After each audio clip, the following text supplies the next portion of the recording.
Hello, everyone. Thank you so much, sir, for this opportunity. Today, I'm going to talk about labor reforms, license Raj, and India's growth story. Um, to start with, have you wondered why India, with over 1.4 billion people, still nearly has 90% of its workforce in the unorganized sector? Or why we often hear about couple of words. Normally, it is like labor reforms, license Raj. When we talk about Indian growth economy, we cannot discount these two words, correct? So, in this context, today we will decode how labor laws, licensing policies, and reforms have shaped our economy and what we can do to unlock India's full growth potential. So, as we said, India's workforce structure is 90 to 93% of workers is in the unorganized sector. Uh, so with them, there is a lot of job insecurity is there and no social security, and probably we can tell there is a low productivity. Reason is we don't have a much skilled labor force, or it's like a blue collars would be the most high, and it most unorganized sector. We don't even have a record on how much the skill development is happening. And the organized sector, if I take the organized sector, there is a 7 to 10% of the workforce actually contributes more than 50% of India's GDP. This is the imbalance I'm talking about. So the 10% or 7 to 10% of workforce which contributes India's GDP, and the 90 to 93% of the workers uh, still struggling on their job security, on low productivity, on their skill development. So this is the imbalance I'm talking about. So if we move into the next thing is called problems. So what's the problem really we have? So in India, if you see historically, we have many labor laws. Central labor laws are there, state labor laws are there. There are a lot of labor laws, or it is a humongous uh, kind of laws which contributes. In one way, we will say that it is helpful at the time of phase one and phase two, but whether it is still helping us, no. If we say when we want to start a factory, or anyone want to invest in India, so what they have to do is they have to, or I can say that if somebody want to expand their capacity or even launch a new product, it is not so easy. So why? The reason is it is a old laws where we need to get the license, and we need to renew the license. We need to amend the license. The slab rate differs. Slab rate is something where how much manpower we have, how much electricity capacity, EV power you consume. These are all something where it comes into the picture. And with this, we have to go and we have to do a lot of uh, uh, licensing. Though I'm talking about even after 91, the license Raj has been cancelled, but still the labor reforms are not happened. Because of this, we can say there is a slow industrial growth, or we can say that the formal job creation is struggling. If you say still government has helped, government brought lot of different schemes like NetApp or Apprentice Act, or government want to develop uh, uh, employment through this, that is by training or giving a apprentice kind of a training and building a workforce, but still it is not helping. Though now there is a amendment which government has brought us, not only for mechanical or any kind of a diploma apprentice is applicable. So apprentice is applicable for even for BE. So even for IT industry, they have extended this NetApp scheme, but still we are not seeing that much of difference in the growth factor. But we are hoping that it will happen in the future. So what we say, the reforms which we brought, we are looking at is on the labor codes.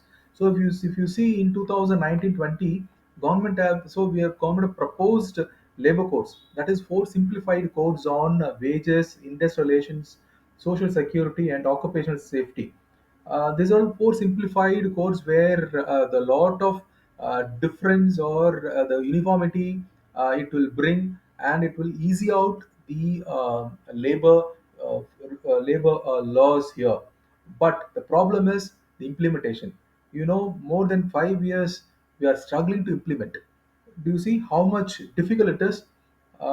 Because of this, uh, there is a problem in delicensing or economic liberalization. So if you think about EZ zone, where this is a zone where we have been developing service industry. If we talk about service industry, there is a huge kind of a growth is happening in India because of service industry. So it has a, I can say that there is a balance between the workforce together. Um, but what we can say is that zone is somewhere it is helping the India's GDP growth. If you take TCS, Infosys, Cognizant, there are multifold level kind of investments are happening through that industry. But they are not suffered by the licensing factor. This is where there's a difference I'm talking about. It is a Shops and Establishment Act for such a kind of an industry. We don't want to break our heads, but for the manufacturing sector or industries, there is a different kind of a impact is happening.